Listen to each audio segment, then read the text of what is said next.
जैसे अपन ने पिछले टॉपिक में पढ़ा था, भौतिक अवस्था के आधार पर कोलाइडी विलयनों का वर्गीकरण। आज हम पढ़ने जा रहे हैं नंबर 2, परिक्षिप्त प्रवस्था और परिक्षेपण माध्यम के मध्य आकर्षण के आधार पर। क्या? परिक्षेप्त प्रवस्था वे परिक्षेपण माध्यम के मध्य आकर्षण के आधार पर, आकर्षण के आधार पर। देखिए, इस आधार पर कोलाइडी विलयनों को 2 भागों में बांटा गया है। एक तो है भाई द्रव स्नेही या द्रव रागी कोलाइड्स,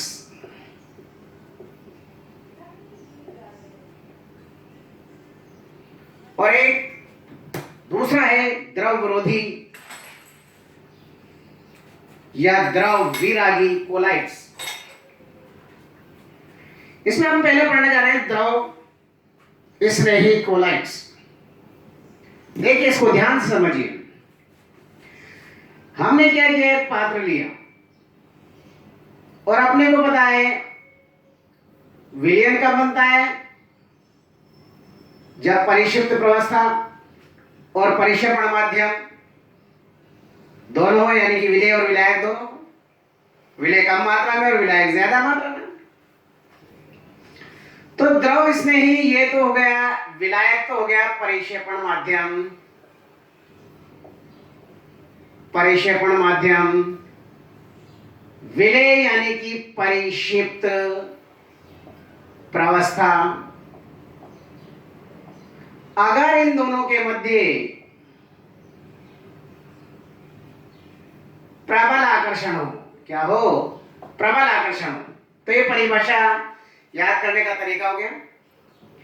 ऐसे विलयन जिनमें परिक्षिप्त प्रवस्था और परिक्षेपण माध्यम के मध्य प्रबल आकर्षण बल उपस्थित हो, द्रव स्नेही कोलाइड्स कहलाते हैं। समझ में आई बात? यानी कि ऐसे कोलाइडी विलयन जिनमें परिक्षिप्त प्रवस्था और परिक्षेपण माध्यम के मध्य प्रबल आकर्षण हो, द्रव स्नेही कोलाइड्स कहलाते हैं। अर्थात द्रवों से स्नेह करने वाले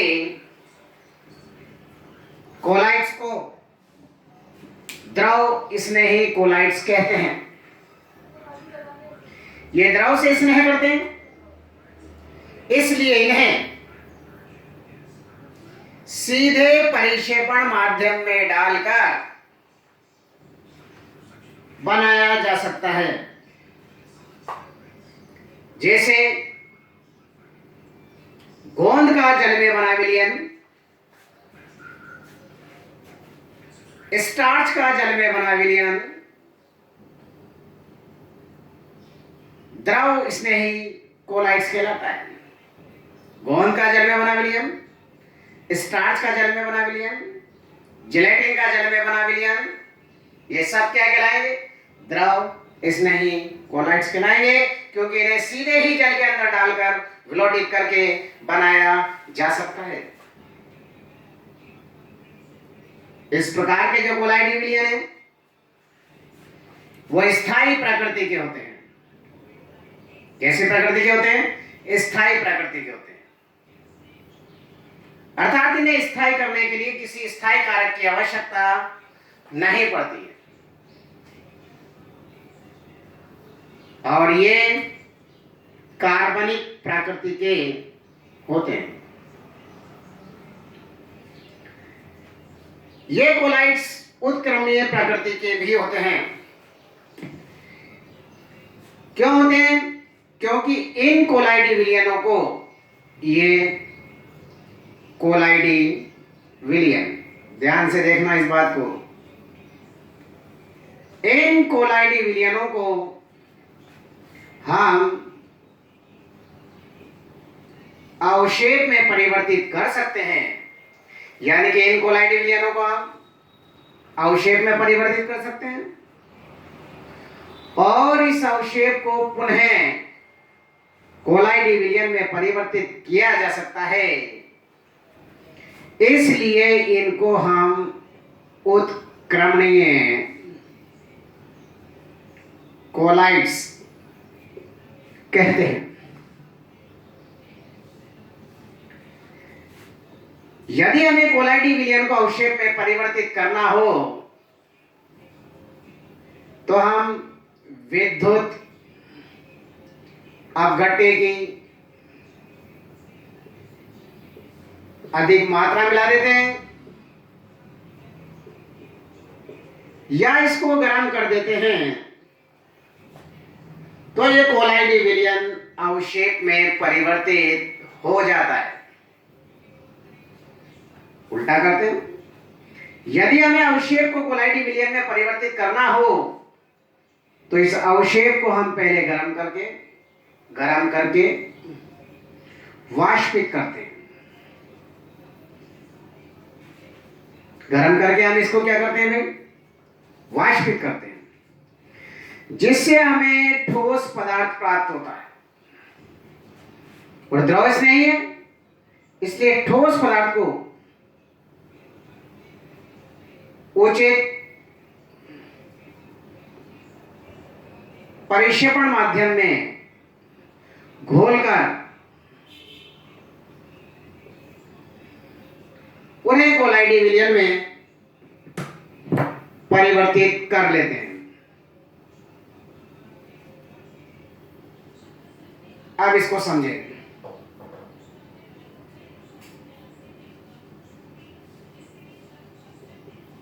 देखिए, अब इस छोटे से डायग्राम के द्वारा हम पूरा इसका वर्णन, द्रव स्नेही का वर्णन कर सकते हैं। दो डायग्राम बनाया अपन ने, इससे पूरा द्रव स्नेही कोलाइडी विलयन का डिटेल समझ सकते हैं। देखिए, ऐसे कोलाइडी विलयन जिनमें परिक्षिप्त प्रवस्था और परिक्षेपण माध्यम के मध्य प्रबल आकर्षण बल उपस्थित हो, द्रव स्नेही कोलाइड्स कहलाते हैं। अर्थात द्रवों से स्नेह करने वाले कोलाइड्स को द्रव स्नेही कोलाइड्स कहते हैं। यदि ये कोलाइडी विलयन जल में बने हो तो इसे जल स्नेही कोलाइड्स कहते हैं, और यदि ये अल्कोहल में बना हो तो इनको हम अल्कोहल स्नेही कोलाइड्स कहते हैं। जैसे गोंद का जल में बना हुआ विलयन द्रव स्नेही कोलाइड्स कहलाएगा। स्टार्च का जल में बना विलयन कोलाइडी विलयन जो है वो द्रव स्नेही कोलाइड्स कहलाएगा। जेलेटिन का जल में बना हुआ कोलाइडी विलयन द्रव स्नेही कोलाइडी विलयन कहलाएगा। क्यों? क्योंकि इन पदार्थों को सीधे ही जल में डालकर विलोडित करके, यानी कि उसको हिलाते हुए इन कोलाइडी विलयनों को प्राप्त किया जा सकता है। ये जो कोलाइडी विलयन है स्थायी प्रकृति के होते हैं और इन्हें स्थायी करने के लिए हमें किसी स्थायी कारक की आवश्यकता नहीं होती है। इस प्रकार के कोलाइडी विलयन कार्बनिक प्रकृति के होते हैं और इन कोलाइडी विलयनों को हम उत्क्रमणीय कोलाइड्स भी कहते हैं। क्यों कहते हैं? क्योंकि इन कोलाइडी विलयनों को हम अवक्षेप में परिवर्तित कर सकते हैं और अवक्षेप को पुनः कोलाइडी विलयन में परिवर्तित किया जा सकता है। इसलिए इन्हें हम उत्क्रमणीय कोलाइड्स भी कहते हैं। यदि हमें कोलाइडी विलयनों को अवक्षेप में परिवर्तित करना हो तो हम विद्युत अपघट्य की अधिक मात्रा का उपयोग करते हैं या इसे गर्म कर देते हैं तो कोलाइड विलयन अवक्षेप में परिवर्तित हो जाता है। और यदि हमें अवक्षेप को कोलाइड विलयन में परिवर्तित करना हो तो हम इस अवक्षेप को गर्म कर देते हैं, वाष्पित करते हैं, जिससे परिक्षेपण माध्यम वाष्प बनकर बाहर निकल जाता है और हमें वो ठोस पदार्थ जिसका कोलाइड विलयन बना हुआ था वो ठोस पदार्थ हमें प्राप्त हो जाता है। इस ठोस पदार्थ को उचित परिक्षेपण माध्यम में घोलकर, किसी उचित विलायक में घोलकर उन्हें कोलाइड विलयन में परिवर्तित कर लिया जाता है। इसलिए इन्हें हम क्या कहते हैं भाई, उत्क्रमणीय कोलाइड्स भी कहते हैं। क्लियर हो गई बात? दूसरा है द्रव विरोधी, द्रव स्नेहिता। देखिए भाई, द्रव विरोधी या द्रव विरागी, इसमें क्या होगा, परिक्षिप्त प्रवस्था और परिक्षेपण माध्यम के मध्य कोई आकर्षण नहीं। ठीक, देखिए यहां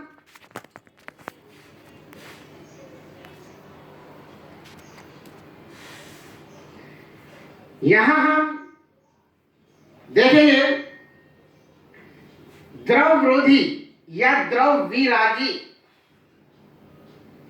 नाम से लग रहा है ऐसे कोलाइड विलयन जिनमें परिक्षिप्त प्रवस्था और परिक्षेपण माध्यम के मध्य कोई आकर्षण ना हो, द्रव विरोधी या द्रव विरागी कोलाइड्स कहलाते हैं। जैसे कॉपर का जल में बना विलयन, चांदी का जल में बना विलयन, गोल्ड का जल में बना विलयन, फेरिक हाइड्रोक्साइड का कोलाइड विलयन, आर्सेनिक सल्फाइड का कोलाइड विलयन, इन्हें सीधे जल के अंदर डालकर इनका कोलाइड विलयन प्राप्त नहीं किया जा सकता, बल्कि इनको विशेष विधियों द्वारा बनाया जाता है। इस प्रकार के कोलाइड विलयन कम स्थायी होते हैं, इसलिए इन्हें स्थायी करने के लिए हमें स्थायी कारकों की आवश्यकता होती है। इस प्रकार के कोलाइड विलयन अकार्बनिक प्रकृति के होते हैं। कौन सी प्रकृति के होते हैं? अकार्बनिक प्रकृति के होते हैं। और ये कोलाइड विलयन अनुत्कर्णीय होते हैं। क्यों होते हैं अनुत्कर्णीय? क्योंकि इन कोलाइड विलयनों को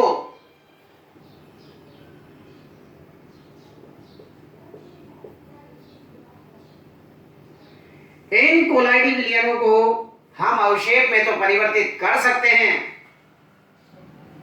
लेकिन इस अवक्षेप को पुनः कोलाइड विलयन में परिवर्तित नहीं किया जा सकता, इसलिए इन्हें अनुत्क्रमणीय कोलाइड्स भी कहते हैं।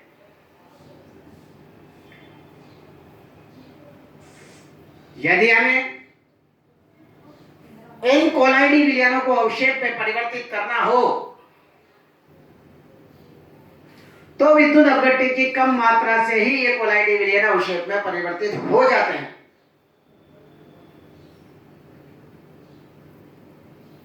ये क्या पढ़ा अपन ने? द्रव विरोधी कोलाइड्स, यानी कि इसका बिल्कुल अपोजिट कर दिया अपन ने। अपोजिट में अपन ने देखा कि ऐसे कोलाइड विलयन जिनमें परिक्षिप्त प्रवस्था और परिक्षेपण माध्यम के मध्य कोई आकर्षण ना हो, द्रव विरोधी कहलाते हैं।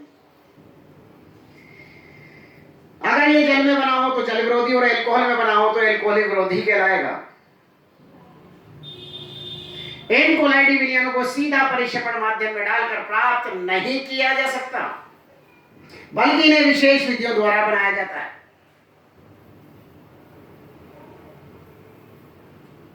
ये अस्थायी प्रकृति के होते हैं, ये अकार्बनिक पदार्थों से बनाए जाते हैं, जैसे कॉपर का कोलाइडी विलयन, गोल्ड का कोलाइडी विलयन, चांदी का कोलाइडी विलयन, आर्सेनिक सल्फाइड का कोलाइडी विलयन, फेरिक हाइड्रोक्साइड का कोलाइडी विलयन, ये सारे द्रवरोधी कोलाइडी विलयन में आएंगे। इन कोलाइडी विलयनों को अनुत्क्रमणीय कोलाइड्स भी कहते हैं, क्योंकि इन कोलाइडी विलयनों को अवक्षेप में तो परिवर्तित कर सकते हैं, लेकिन अवक्षेप को पुनः कोलाइडी विलयन में परिवर्तित नहीं किया जा सकता, इसलिए इन्हें हम अनुत्क्रमणीय कोलाइड्स भी कहते हैं।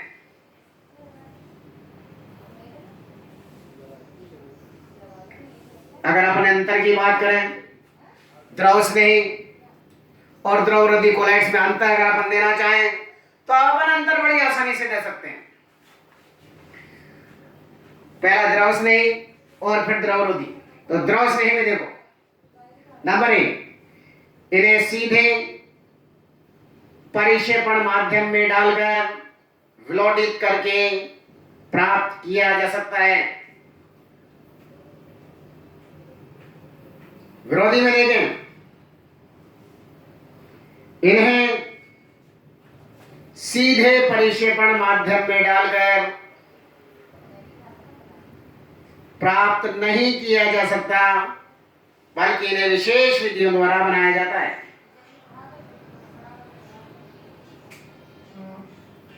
नंबर 2,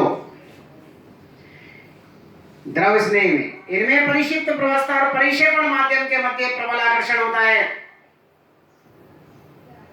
जबकि इसमें परिक्षिप्त प्रवस्था और परिक्षेपण माध्यम के मध्य कोई आकर्षण नहीं होता है। नंबर 3, द्रव स्नेही कोलाइडी विलयन स्थायी प्रकृति के होते हैं, द्रवरोधी अस्थायी प्रकृति के होते हैं।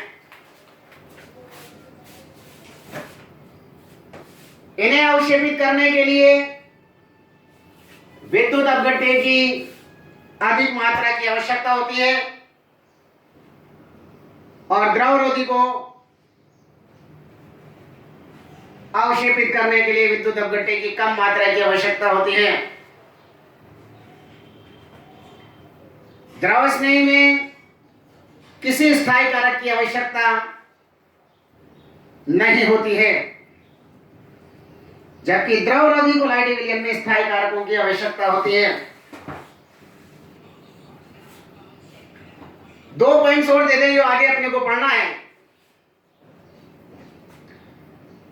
इन्हें आसानी से स्कंदित, ये स्कंदन क्या होता है ये बताएंगे, अवक्षेप में परिवर्तित करने की प्रक्रिया।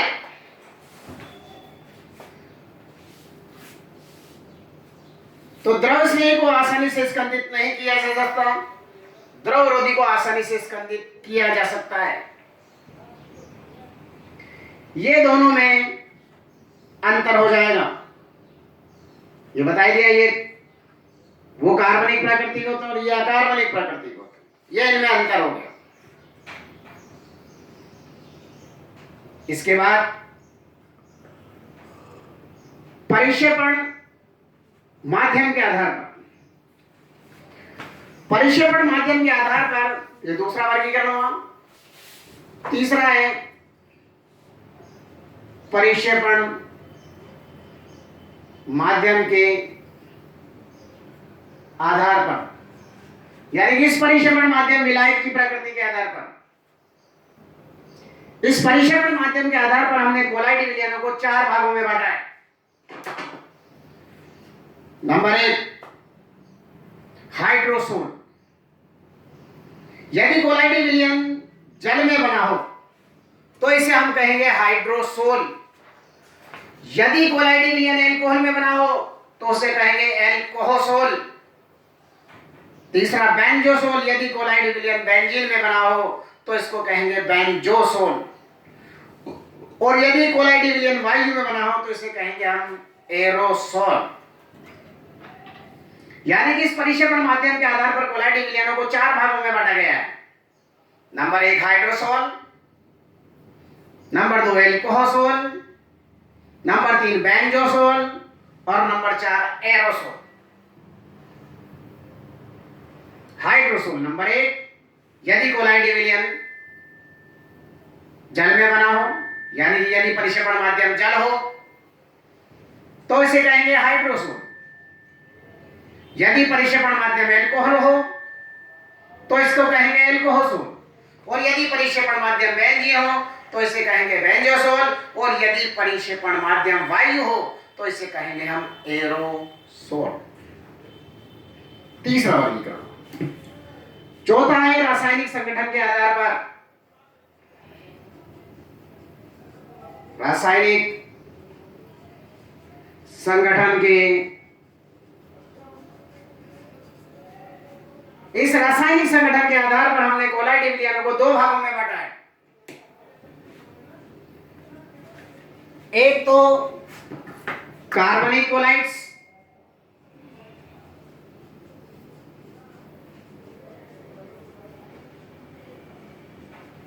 और नंबर 2 अकार्बनिक कोलाइड्स।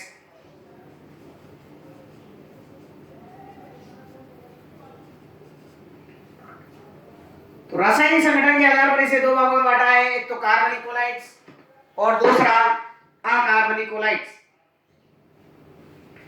कार्बनिक कोलाइड्स ऐसे कोलाइडिंग विलयन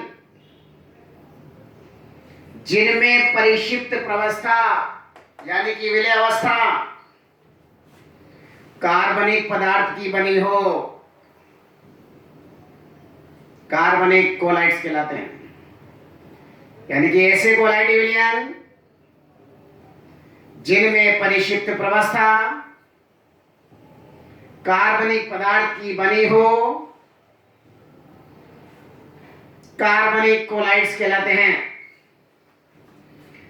जैसे बेंजीन में रबर का कोलाइडिंग विलयन, स्टार्च का कोलाइडिंग विलयन, प्रोटीन का कोलाइडिंग विलयन, ये सब कहलाएंगे कार्बनिक, क्योंकि कार्बनिक पदार्थों से मिलकर बना हुआ है। नंबर 2 है अकार्बनिक कोलाइड्स, यानी कि वे कोलाइड जिनमें परिक्षिप्त प्रवस्था अकार्बनिक पदार्थ की बनी हो, अकार्बनिक कोलाइड्स कहलाते हैं। जैसे सोने का कोलाइडिंग विलयन, चांदी का कोलाइडिंग विलयन, कॉपर का कोलाइडिंग विलयन, फेरिक हाइड्रोक्साइड का कोलाइडिंग विलयन, ये कहलाएंगे अकार्बनिक कोलाइड्स। यानी कि कार्बनिक में तो क्या बताओगे, ये परिक्षेपण माध्यम तो ये हो ही गया। इसमें अगर परिक्षिप्त प्रवस्था, परिक्षिप्त प्रवस्था यदि कार्बनिक पदार्थ की बनी हो तो इसे कहेंगे हम कार्बनिक कोलाइड्स, और यदि अकार्बनिक पदार्थ की बनी हो तो इसे कहेंगे हम अकार्बनिक कोलाइड्स। ठीक, इसके बाद अगला टॉपिक अपन लेंगे क्या,